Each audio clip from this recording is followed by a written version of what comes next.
What up, AV? What up, world? I know you saw that story today about the cast of Boy Meets World. That nostalgia really hit different, right? Question though, while like revisiting those memories and even thinking about watching that show again, right? Think about the things they talked about. They talked about racism. They talked about equality. They talked about grades. They talked about respecting parents, peers, friends, family, right? The one thing I noticed that they didn't really talk about, they never talked about shoes, clothes.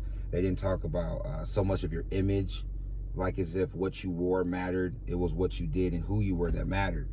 Now with so much time going by, there's actually like a lot of memes and a lot of posts on social media about like Corey Matthews, for example, who used to wear some really retro, or actually at the time they weren't retro, they were current shoes. Like he was wearing some cool Jordans and Nikes, and because back then what you did with your shoes didn't matter unless they were on the basketball court, no one really caught on to it. So now people who are in their 30s, they're looking back at all these shows we watched, pulling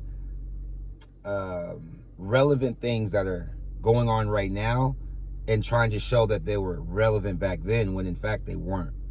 You would see the kids' shoes in these shows, from Steve Urkel to who else? Eddie Winslow. Like they wore Nikes, Jordans, Reebok, Converse. Their shoes were beat.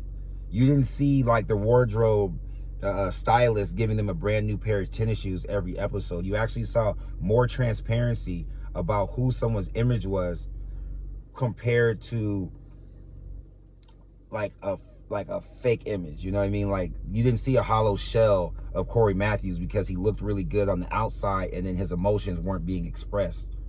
So I hope you guys, have a fantastic Tuesday. I'm just starting to embrace a little bit more of the emotional connection that the kids are starting to have with the things that they're doing compared to what they're watching on their phones and trying to imitate. So if your kids asking for them kicks, and I know this is off subject, but on subject, if your kids are asking for a lot of tennis shoes, clothes, or whatever to help them stay relevant, it's not wrong to buy the kids what they want, but we also have to figure out how they feel. So that way we're not just putting layers of swag on top of our kids who are already broken.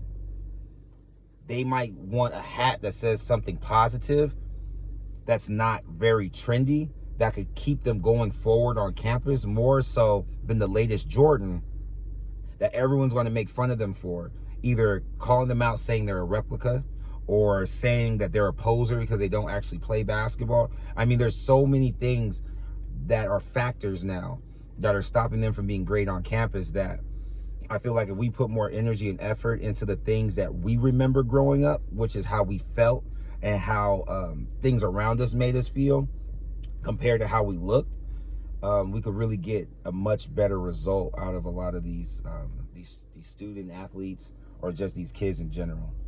And that's just me feeling some type of way off of watching my own story and wanting to share this positivity with you. So hope you guys have a blessed one. Don't judge me for chewing my gum this early in the morning.